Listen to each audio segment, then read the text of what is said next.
Kisah Kiai dan Santri, bagian 30, melawan fitnah. Ketika aku pulang 2 minggu sekali ke rumah dari tempat usahaku, Kiai Askan datang ke rumah. "Ada apa, Kang?" tanyaku. "Lah sampean ini bagaimana? Masak waktu aku menjadi imam sampean tidak ikut menjadi makmumku," katanya dengan nada marah. "Loh, saya kan seringnya ada di tempat kerja saya tukang, jadi jarang pulang, bagaimana saya bisa ikut?" Jelasku. "Ya harus tetap ikut.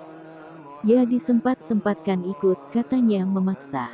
"Lah tempatnya kan jauh tukang, kalau saya wira-wiri, apa ndak ngabiskan bensin banyak?" Kataku. Aku mulai ndak sabar juga, kalau ada orang yang diberi hati malah minta jantung. Lalu apa kata orang, itu si Kiai Askan jadi imam. Kiai yang tak pernah mau menjadi makmum, pasti karena bacaan Kiai Askan tidak fasih, katanya. "Lah sampean ini kok ya aneh, apa ada orang bilang begitu?" "Ya belum ada, tapi nanti kan juga ada." Aku geleng-geleng kepala. "Sesuatu yang belum ada kok sampean ada-ada, itu namanya suudzon. Sampean ini kiai," kataku. "Juga apa urusannya bacaan Fatihah sampean sama kehadiran saya? Lah kalau saya itu lidah sampean, misal saya ndak hadir otomatis sampean jadi cedal, huhahuhu kayak orang bisu. Lah saya kan orang lain, mau saya hadir atau tidak kan ndak pengaruh sama sholat jamaah. Lah sampean ini ikhlas apa endak tuh sebenarnya? Kok selalu ngajak ribut dan meributkan saya? Saya kan juga punya keluarga, perlu mencari maisah, perlu makan, nyari uang, sampean itu udah tak kasih minta semua, lah kok masih kurang, sebenarnya maunya apa?" Dia berdiri, dan pergi begitu saja tanpa pamit, aku hanya menatapnya dengan heran. Kok ada orang kayak gitu, mau mengatakan tidak ada juga, kenyataannya sudah dihadapi, mau bagaimana? Penyakit iri dengki memang super sulit mengobatinya. Jika seseorang tak mau menyadari bahwa penyakit itu memang benar-benar ada dan membakar hati pikiran orang yang memiliki penyakit itu. Sebenarnya dalam pemikiran dangkalku, mengobati penyakit hati itu tak bedanya seperti mengobati penyakit lahir. Seperti kita kalau pergi ke dokter, kan diperiksa dulu, tidak asal disuruh nungging, terus jarum suntik ditancapkan, tapi didiagnosa, dokter akan bertanya apa keluhannya, lalu mengelompokkan dalam suatu penyakit. Keluhan itu disesuaikan dengan kebiasaan penyakit. Jika pasien bilang giginya senut-senut, tak akan dibilang itu penyakit ambeien atau susah buang air besar, dibilang dokter itu sakit gigi. Kalau dokternya seperti itu pasti dokternya yang sakit. Sebuah diagnosa akan menentukan penyakit. Lalu akan ditemukan penyakitnya dan obat yang tepat. Sakit gigi, obatnya pasti obat untuk meredakan sakit gigi. Jangan mau dikasih salep ambeien, dioleskan di lubang gigi. Begitu juga sakit yang mengenai hati, maka didiagnosa, apa penyakitnya. Yang jelas manusia yang mengidap penyakit harus menyadari kalau dirinya sakit, kalau tak mau menyadari ya makin susah untuk diobati. Dan obat itu selalu bertentangan dengan penyakit. Jika punya rasa sombong, ya bersikaplah tawadu, kalau perlu bayar orang suruh meludahi kita di tengah pasar. Biar sombongnya hilang. Sebab namanya juga penyakit, dirasa atau tidak dirasa itu akan mengganggu. Khususnya mengganggu dalam pendekatan diri pada Allah, dan amal ibadahnya tak akan diterima. Dengan kata lain, seumur-umur orang yang berpenyakit hati itu ibadah, maka tak akan mengecap manisnya ibadah. Dan nikmatnya terijabahnya doa. Ternyata Kiai Askan masih tetap menjelek-jelekkanku di setiap pengajiannya. Aku dibilang tak bertanggung jawab, diberi amanat di masjid, nifak, dan lain-lain, tapi kubiarkan saja. Hitung-hitung mengurangi dosaku, aku tetap santai menjalankan aktivitasku tiap hari.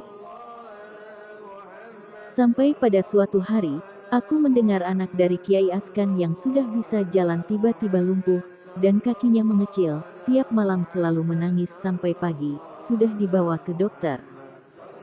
Tapi tak ada perubahan sama sekali.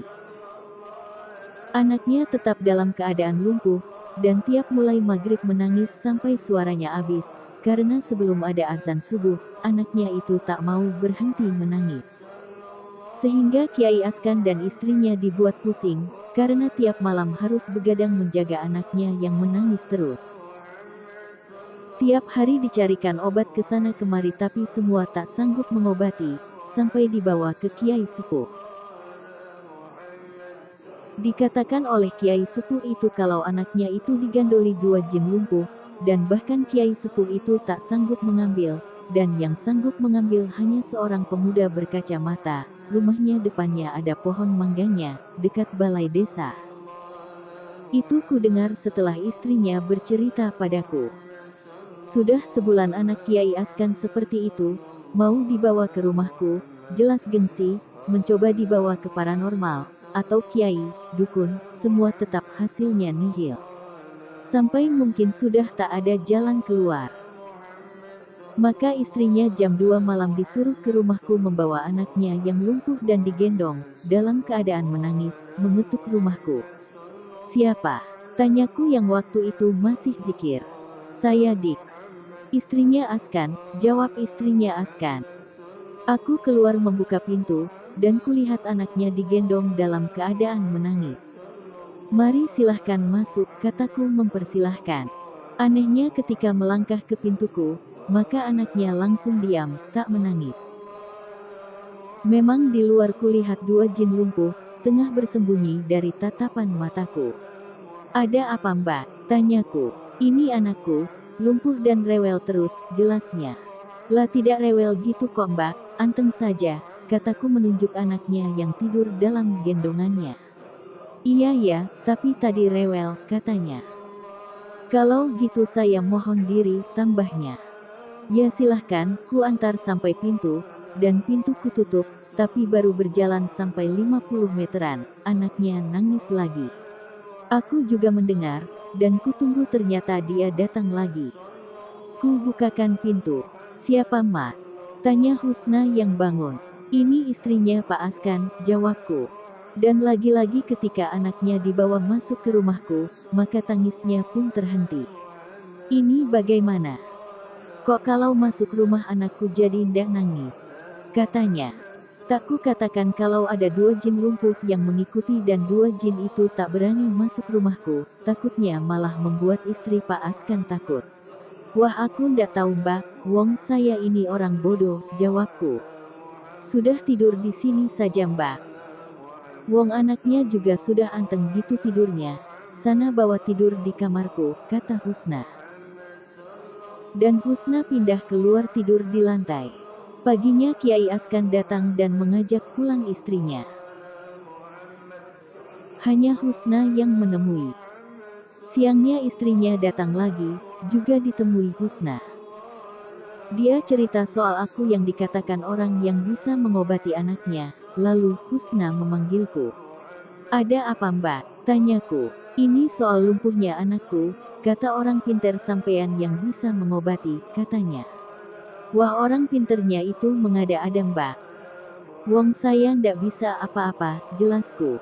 Ya mbok sampean kasih air atau apa, biar lumpuh anakku ini sembuh.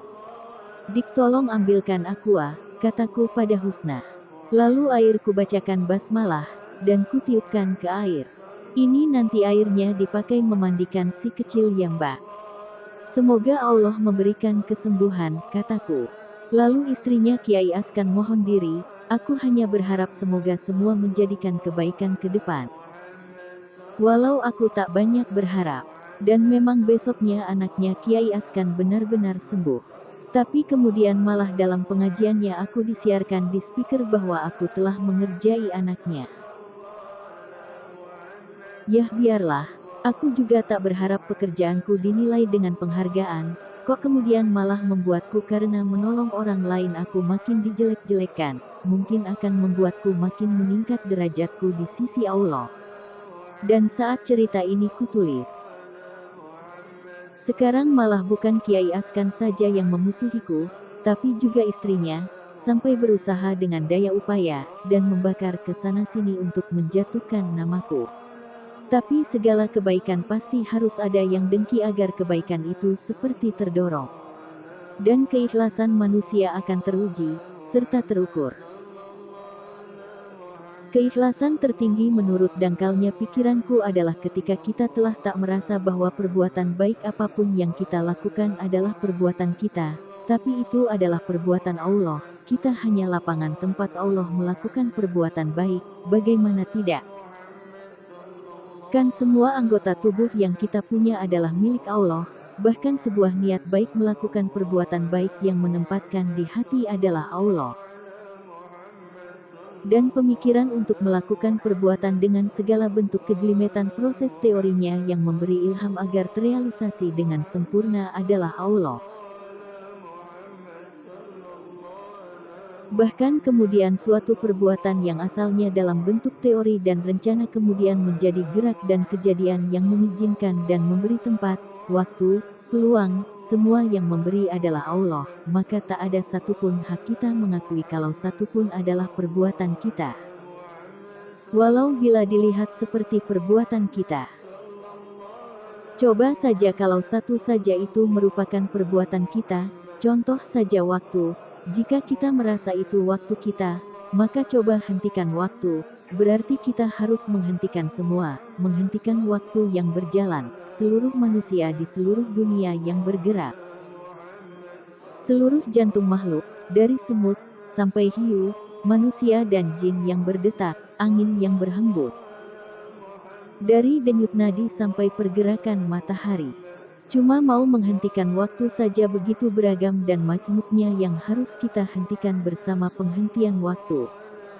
Dan jangankan menghentikan seluruh dunia, bahkan menghentikan diri sendiri, aliran darah, degup jantung, kita tidak bisa menghentikan. Apalagi harus menghentikan seekor hiu yang berenang, bukankah kita akan mati sendiri? Berarti kalau kita munafik, maka waktu itu bukan milik kita, juga kesempatan, sampai detilnya semua kejadian, hanya Zat yang maha sempurna dan tanpa celah juga kekuranganlah yang mampu mengatur. Jadi hanya Allah yang berbuat baik, kita hanya menjadi tempat Allah melakukan perbuatan baik. Karena hanya menjadi tempat perbuatan baiknya Allah, maka tak pantas kita mengharap suatu balasan dari perbuatan baik yang tak pernah kita lakukan. Jika kita masih mengaku-aku, maka perbuatan baik kita itu tak ada nilai dan timbangannya. Fadolallahu ba'dokum, Allah memberi keutamaan. Jadi bila keutamaan itu kita sadari dan kita yakini adalah pemberian, bukan dari daya upaya, atau kelebihan kita menjalankan laku tertentu, maka kita baru dikatakan bersyukur, kalau menggunakan keutamaan atau kebisaan yang kita miliki untuk dipakai sesuai dengan guna kelebihan yang kita miliki. Maka kita baru dikatakan orang yang bersyukur, dan jika kita bersyukur, maka Allah akan menambahi fadilah atau kelebihan lain yang Allah anugerahkan. Bukan sebagai suatu alasan tertentu, tapi sebagai kewajaran kejadian, sebab sudah sunatullah, peraturan dari Allah.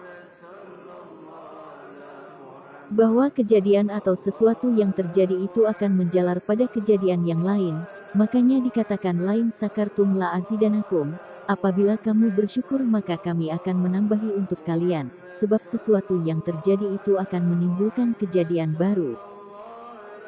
Dan kejadian baru itu membutuhkan kelengkapan waktu, ruang, materi pendukung terjadinya.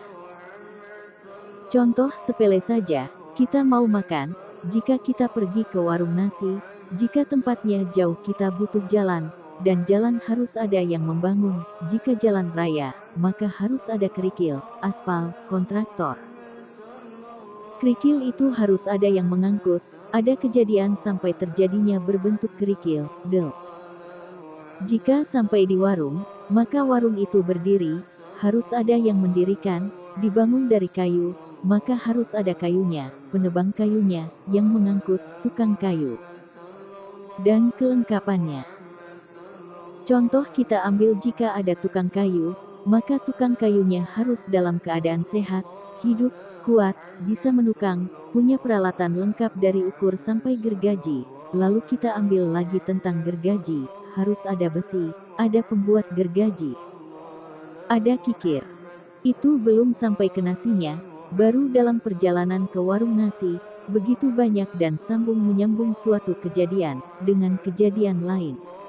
Jadi kata simpelnya, jika kita melakukan sesuatu sesuai dengan cara dan teori yang benar, maka Allah akan memudahkan terjadinya pendukung lain dari yang menyangkut yang berhubungan dengan perbuatan yang kita lakukan dengan benar. Semua dijadikan mudah, mau kemana, jalannya mulus, prosesnya lancar, tak ada macet, antara kejadian yang satu dengan yang lain sepenuhnya saling mendukung. Sebab semua 100% dalam kendali Allah. Jika kita menjalankan sesuatu tidak sesuai aturan Allah, katakanlah menyalahi aturan yang benar, maka lain kafartum ina azabillah sadid. Jika kamu ingkar maka azab Allah itu teramat pedih, itu juga suatu kejadian wajar. Jika kesalahan satu akan menimbulkan kesalahan yang lain. Contoh, pembangunan jalan raya, uang pembangunannya dikorupsi, jalan dibangun dengan mengurangi ini itu, jalan berkualitas rendah, maka jalan menjadi cepat rusak, berlubang, lalu banyak terjadi kecelakaan, macet, kerusakan mobil, pemborosan bahan bakar, unjuk rasa, anarki, pengrusakan, dan terus menyambung pada kejadian demi kejadian. Maghrib baru saja berlalu, selesai zikir waktu sholat, seperti biasa aku duduk santai menikmati secangkir kopi dan rokok. Kang Din menghampiriku dengan seorang pemuda. Tapi kulihat pemuda itu wajahnya berwarna hitam. Ada apa Kang? Tanyaku. Ini Yan, ada orang mau minta tolong, kata Kang Din tetangga rumahku. Minta tolong kenapa Kang? Ini teman kerja di kantorku, dia itu sakit kok aneh. Anehnya di mana Kang? Tanyaku heran. Anehnya. Ini kalau istrinya melihat dia, itu melihatnya seperti kera, jadi istrinya takut, lalu kalau mau berangkat kerja kaki dan tangannya tak bisa digerakkan, jadi kayak lengket di ranjang, jelas Kang Din. Wah aneh juga kalau begitu. Apa menurutmu sakitnya diguna-guna? Atau dikerjai orang? Tanya Kang Din. Wah kalau itu aku ndak tahu Kang. Soalnya kemarin sudah diobati pakai telur, jadi telur dijalankan digelundungkan di atas tubuhnya, dan setelah itu telurnya dipecah. Dan ternyata di dalam telur ada jarumnya, jelas Kang Din. Terus kemarin juga dibawa ke orang paranormal, katanya dari tubuhnya dikeluarkan ada paku, jarum, gumpalan tanah, jelas Kang Din lagi. Wah aneh juga, tapi aku gak bisa ngobati Kang.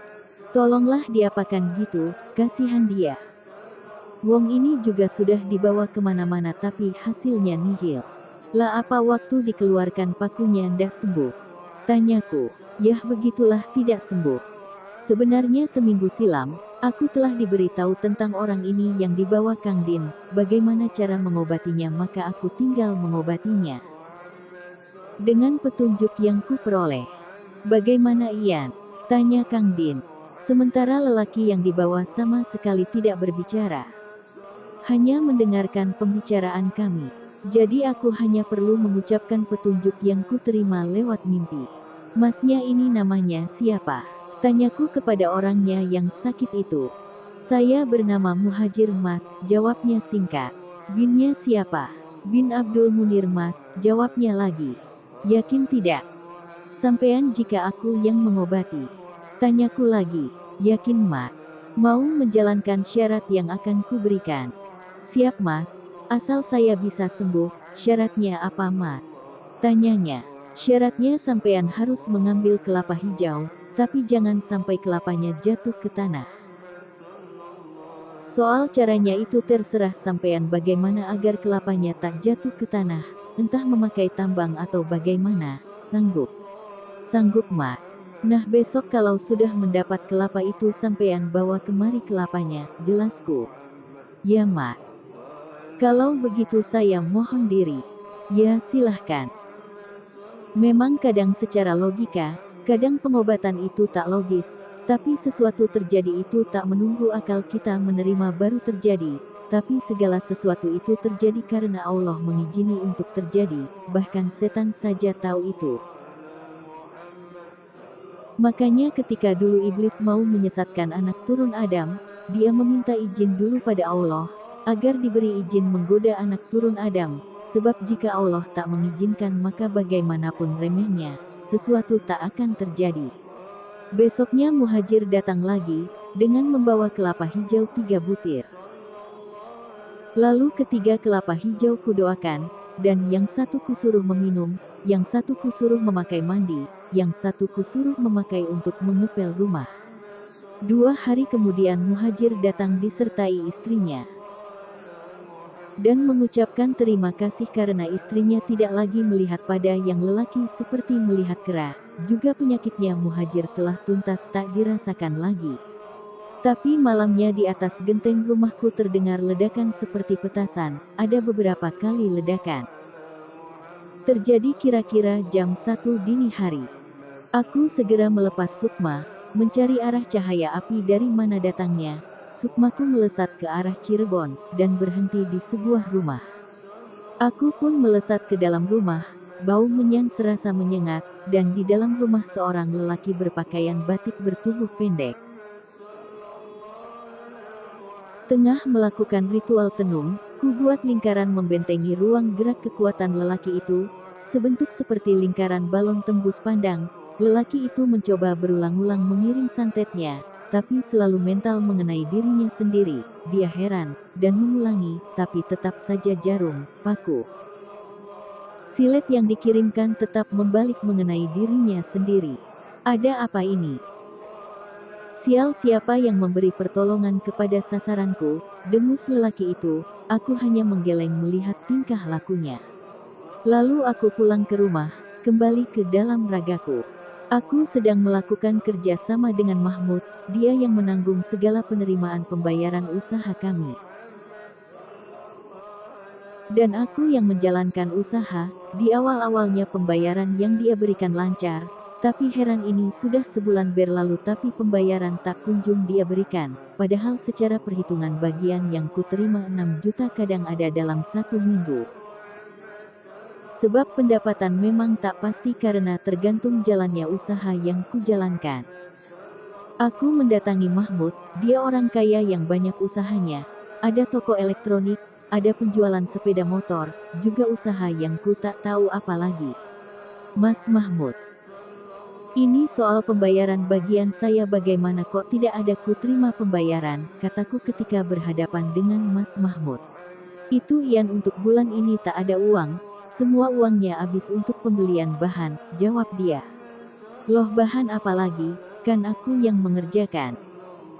Jadi melihat beli tidaknya bahan, kataku heran dengan pernyataannya. Ya nyatanya uangnya sudah habis, katanya ngotot.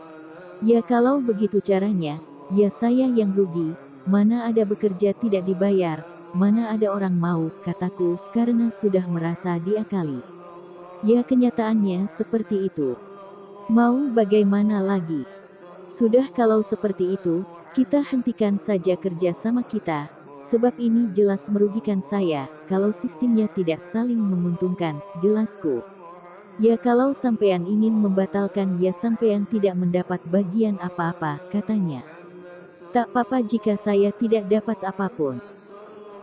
Daripada nantinya kita lanjutkan saya akan makin dirugikan, kataku agak jengkel juga menghadapi orang seperti itu. Aku pun pulang, tapi 2 malam kemudian aku merasa aneh, rumahku seperti suntuk, sumpek, tokoku juga sama sekali tak ada yang membeli, bahkan 1 orang pun tak ada yang membeli.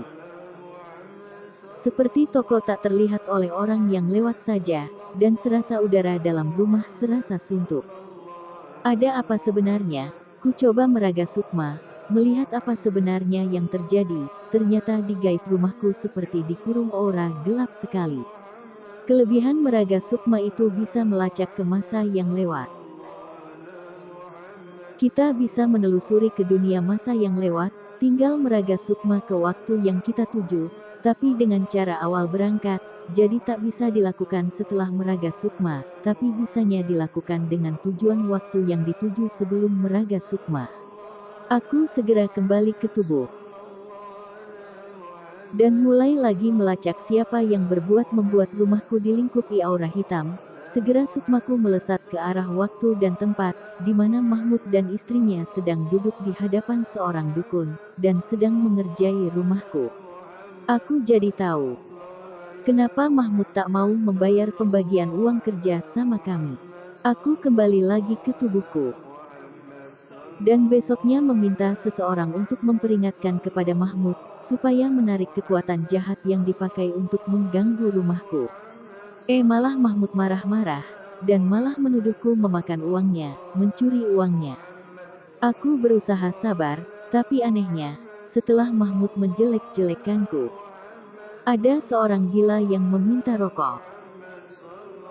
Sebenarnya di dekat Mahmud ada banyak orang, tapi yang dimintai kok kebetulan Mahmud, dan Mahmud tak memberi, lalu orang gila itu marah dan memukul Mahmud, dipukul sampai giginya lepas 3.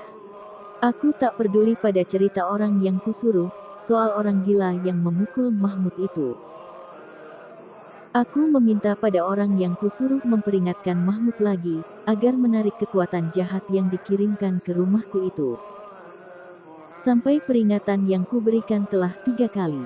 Lalu aku berinisiatif mengembalikan kekuatan jahat kepada pengirimnya. Malam itu telah kurencanakan untuk mengembalikan semua kekuatan jahat pada Mahmud.